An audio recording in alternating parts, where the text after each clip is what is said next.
Bersama-sama kita bersatu dalam doa. Bapa yang baik, Bapa yang kami sembah, di dalam nama Tuhan kami Yesus Kristus, kami mau siapkan hati kami, sambut tubuh dan darah-Mu, sambut kebenaran firman-Mu, sambut segala yang terbaik dari kerajaan surga. Kau telah mati bagi kami, firman-Mu hidup di tengah-tengah kami, firman-Mu berkuasa atas setiap kami.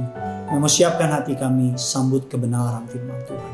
Pakai hamba-Mu untuk boleh menjadi saluran berkat. Dari bibir perkataannya diurapi dari surga.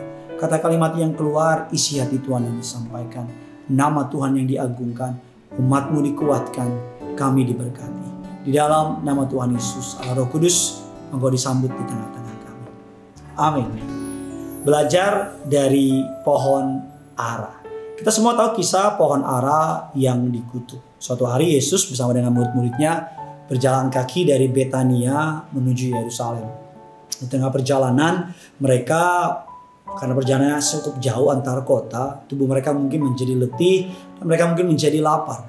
Dari jauh mereka melihat sebatang pohon ara yang rimbun. Alkitab mengatakan mereka berteduh di pohon ara itu, namun yang mengejutkan, Yesus mencari buah dari pohon ara tersebut. Dan yang menarik, pohon ara tersebut tidak berbuah. Dan Yesus pun Alkitab mengatakan mengutuk pohon ara tersebut. Dan ketika beberapa hari mereka kembali ke tempat yang sama, pohon ara tersebut menjadi kering dan mati. Yang membuat saudara dan saya heran, mungkin saya berpikir, mengapa Yesus mengutuk pohon ara tersebut? Bukan karena lapar, karena Alkitab mencatat Yesus dapat menahan lapar 40 hari dalam berpuasa. Bahkan Yesus pun dapat memberi makan 5.000 orang dengan hanya 5 roti 2 ikan.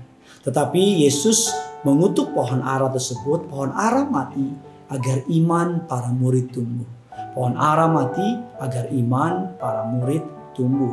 Karena ketika esok harinya mereka kembali dan perjalanan keluar dari Yerusalem, Petrus berkata, "Rabi, lihatlah, pohon ara yang kau kutuk itu sudah kering." Melihat keheranan Petrus dan murid-murid yang lain, Yesus tidak berbangga diri tetapi menjawab, "Percayalah kepada Allah." Markus 11 ayatnya yang ke-22. Inilah nasihat terpenting yang hendak disampaikan Yesus melewat tragedi pohon ara tersebut. Di titik ini Yesus mau murid-muridnya percaya kepada Dia, percaya kepada Allah. Aku berkata kepadamu, sesungguhnya barang siapa berkata kepada gunung ini beranjaklah dan tercampaklah ke dalam laut, asal tidak bimbang hatinya tetapi percaya bahwa apa yang dikatakannya itu akan terjadi, maka hal itu akan terjadi baginya. Karena itu aku berkata kepadamu, apa saja yang kamu minta, doakan, percayalah bahwa kamu telah menerimanya, maka hal tersebut akan terjadi kepadamu.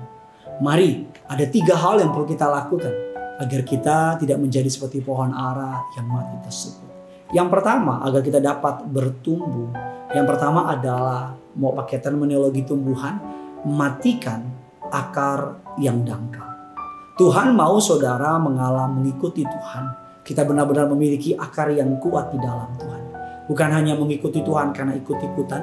Bukan hanya mengikuti Tuhan karena kata orang. Bukan hanya menjadi orang percaya karena agama nenek moyang. Tetapi kita mengenal Tuhan, benar-benar tertanam. Benar-benar menjadi orang yang tertanam dalam kepada Tuhan. Karena akar yang kuat mampu menopang sebatang pohon yang besar. Demikian pula keyakinan iman yang dalam yang berakar kepada Tuhan akan menopang kita untuk tetap teguh saat menghadapi berbagai tantangan berat dalam hidup ini. Firman Allah dalam Kolose 2 ayat yang ke-7a, hendaklah kamu berakar di dalam Dia dan dibangun di atas Dia. Ketika kita memiliki akar di dalam Dia, dibangun di atas Dia, maka kita memiliki akar yang kuat. Mari jangan lagi main di kedangkalan, tapi main di kedalaman. Jangan lagi mengikuti Tuhan karena ikut-ikutan, tapi mengikuti Tuhan karena benar-benar kita memahami Dia layak untuk diikuti. Yang kedua, agar kita bertumbuh menjadi orang-orang yang berbuah di hadapan Allah. Yang kedua adalah matikan batang yang kosong. Pastikan hidup kita menghasilkan buah yang dapat dilihat, dapat dinikmati oleh orang banyak. Batang yang kosong tidak akan dapat menghasilkan buah yang lebat. Batang keluar dari luarnya kelihatannya isi, kelihatannya kuat. Tapi ketika dipegang, dalamnya rapuh. Tuhan mau kita bukan hebat di luar, Tapi Tuhan mau kita hebat dari dalam. Karena yang dari dalam akan menentukan yang dari luar. Ketika dalam kita berakar, bertumbuh kuat, penuh dengan nutrisi dari Tuhan, firman Allah, kesaksian, maka ketika dipegang kuat, ketika dipres kuat, dikatakan saudara bahwa batang yang kuat dapat menampung, dapat menahan buah-buah yang banyak. Firman Allah mengatakan demikian. Tetapi buah roh ialah kasih, sukacita, damai sejahtera, kesabaran, kemurahan, kebaikan, kesetiaan, kelemah lembutan, penguasaan diri. Tidak ada hukum yang menentang hal-hal tersebut. Ketika saudara dan saya memiliki batang yang kuat, bukan batang yang kosong, tapi batang yang isi.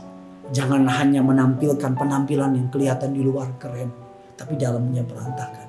Mari, akarmu kokoh, dibangun di atas dia, batangmu kokoh, bukan batang yang kosong. Yang ketiga, bagaimana belajar dari pohon ara. Yang ketiga, matikan daun yang rimbun. Artinya, pastikan kegiatan agamawi kita sejalan atau selaras dengan perbuatan kita. Daun yang rimbun pada pohon ara seumpama penampilan yang memikat, tetapi sebenarnya kosong. Penampilan yang kelihatannya baik, tapi sebenarnya tanpa buah. Yesus mengkritik gaya hidup para ahli Taurat yang rajin beribadah, tapi senang mendapat penghormatan dari manusia. Hatinya mereka, hidupnya mereka penuh dengan kepalsuan. Di luar kelihatannya keren, tapi di dalam kelihatannya berantakan. Daun yang rimbun tanpa buah yang berisi percuma. Daun yang rimbun dengan batang yang kosong percuma. Daun yang rimbun, Alkitab katakan, tidak memiliki akar yang kuat akan sia-sia. Dikatakan tidak ada hal, apapun yang terjadi dalam hidup ini, tidak ada hal yang tersembunyi di hadapan Allah. Dari luar kelihatannya boleh memikat, menarik, keren dan sebagainya. Tapi dalamnya ternyata kosong. Saya percaya Tuhan mengutuk pohon ara. Saya percaya tidak ada yang sia-sia dari perbuatan Tuhan Yesus. Tuhan mengutuk pohon ara agar kita dapat belajar, agar kita dapat bertumbuh.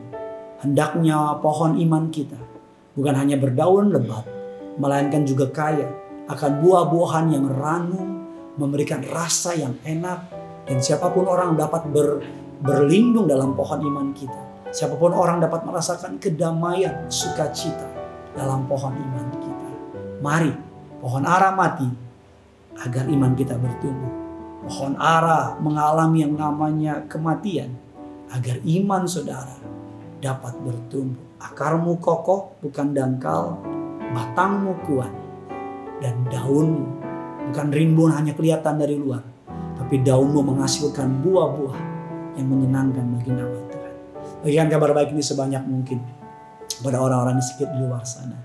Bilang sama mereka, hei, mari belajar dari pohon ara, agar kita sama-sama bertumbuh berbuah. Nama Tuhan yang dipermuliakan. Tuhan bukan hanya mau kita bertumbuh, tapi Tuhan mau kita berbuah. Karena kalau bertumbuh hanya untuk keuntungan diri kita sendiri. Tapi kalau kita mulai berbuah, orang lain boleh merasakan buahnya. Saya berdoa agar saudara diberkati Tuhan. Bertumbuh, berbuah, berakar, tertanam di dalam dia, dibangun di atas dia, melekat bagi dia. Menghasilkan buah-buah yang menyenangkan hati Tuhan. Dan orang di sekitar kita mengalami berkat, mukjizat karena bertemu dengan kita. Jangan lupa like, jangan lupa komentar di bawah bagaimana saudara ingin bertumbuh dan berbuah, dan jangan lupa subscribe channel ini. Karena yang punya surga, crazy in love with you and with you.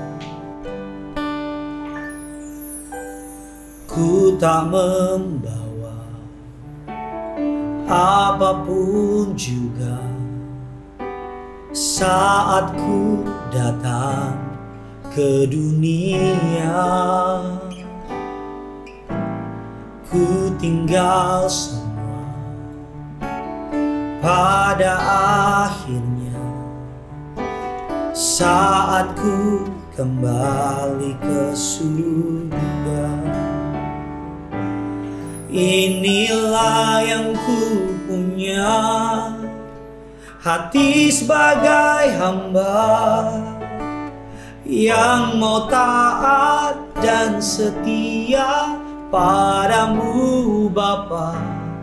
Kemanapun ku bawa, hati yang menyembah dalam roh dan kebenaran sampai selamanya.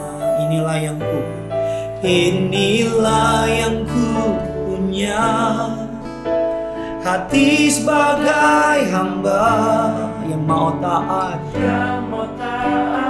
dan setia padamu Bapa, kemanapun ku bawa, hati yang menyembah